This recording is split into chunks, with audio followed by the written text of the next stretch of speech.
Hello viewers, welcome to yet another video on analytical instrumentation. In this video, we are going to discuss about the double beam spectrophotometer.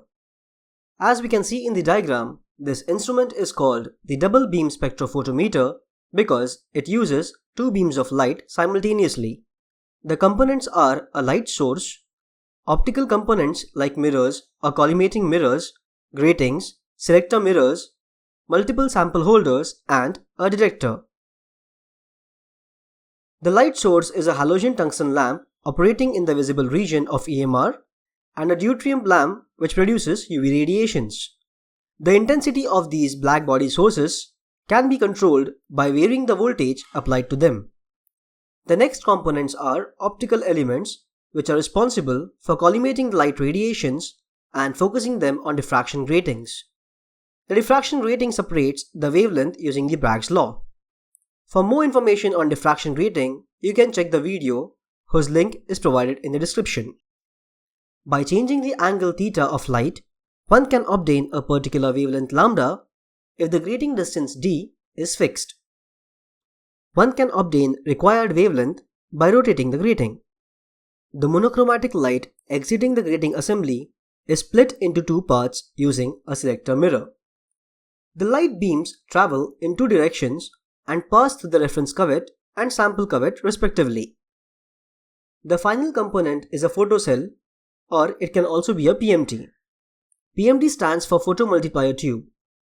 It detects even smallest photoelectrons as it has internal amplification assembly. So, even for weakest light intensities, good amount of measurable photocurrent is generated by the PMT. For more information on photocell and PMT, refer to the video on the same. The link is provided in the description below. Now let's understand the working of a double beam spectrophotometer. The advantage of using a double beam spectrophotometer is that the errors due to intensity variations in source of light are eliminated. The monochromatic light exiting the grating assembly travels in two different paths.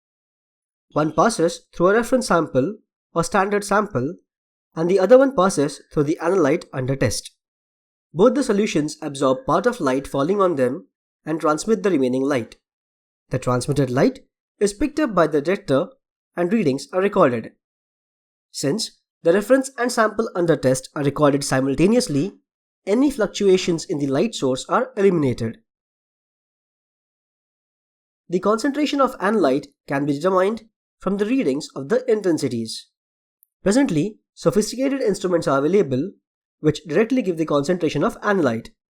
Since measurements are done simultaneously, these instruments operate at high speeds. Some instruments have multiple sample holders so that all the samples are loaded once and the experiment is conducted. The variations in the lamp output are compensated automatically. Spectral scan of an analyte is possible using double beam spectrophotometer. And the changes in detector sensitivity is also compensated. That's it for the current video. Subscribe to the channel to stay tuned for such more videos.